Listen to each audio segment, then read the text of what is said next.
Hi everyone.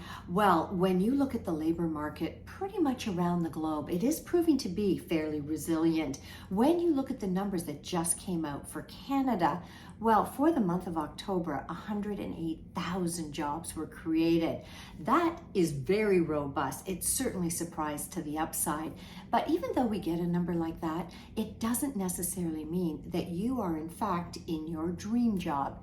You could be stuck in a rut, and you may want to figure out how to branch out and find that job. Well, I've reached out to experts, and one in particular, my husband, the former Chief Human Resource Officer at Rogers. He's written a recent book called Leading to Greatness, not only about in the workplace, but also in your life.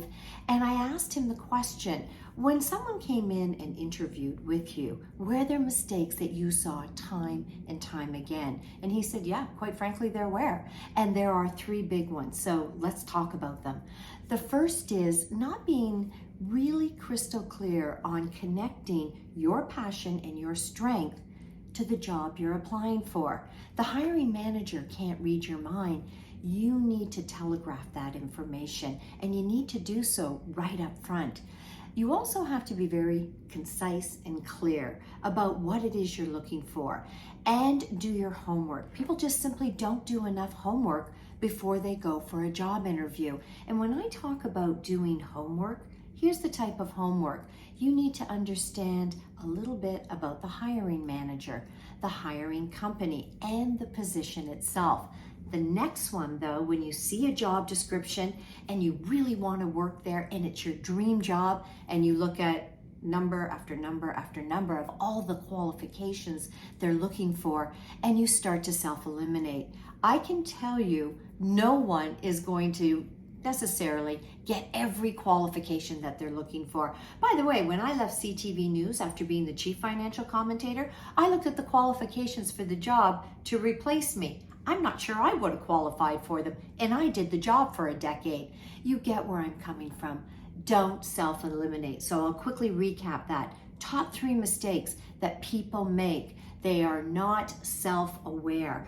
Their strengths and passions have to be connected to the job itself. You've got to be clear and concise when you're discussing who you are, what you want, and what you can bring to the table. And don't self-eliminate. Even if you don't have all the qualifications, that shouldn't stop you from applying. The next is, after you get through the initial, okay, they're going to talk to me phase, don't negotiate against yourself. Never, ever, ever bring up salary expectations, you want to work from home, or what type of vacation you expect. That's for down the road. Once a company really wants you to work for them, you have a lot more leverage getting some of the perks that you expect to get. So how do you deal with the question, what are your salary expectations? Just say, we can talk about that later. I'm sure they'll be fair. For now, let's talk about the qualifications and make sure if I'm even a good fit. Now you're actually into the interview, and you want to go in and you want to present yourself, understand what the culture's like, dress appropriately. Yes, it still matters. If you're on a Zoom call, yes, it still matters. Have a positive attitude. Many hiring managers will tell you that they still hire based on attitude, especially if you don't feel you have all the qualifications that they're looking for. And I'm going to leave you with a line, and this is dynamite. Okay, you don't have all of the qualifications, but when you leave an interview, you want to leave a lasting impression. Okay, here it is. No one will work harder for you than I will. I guarantee it. And finally, as you walk out the door, here's the one thing people always forget: to ask for the job. Say to them, I really want this job. I truly do. And I promise not to let you down. So if you're not in your dream job, here are a few tips to get you just that much closer.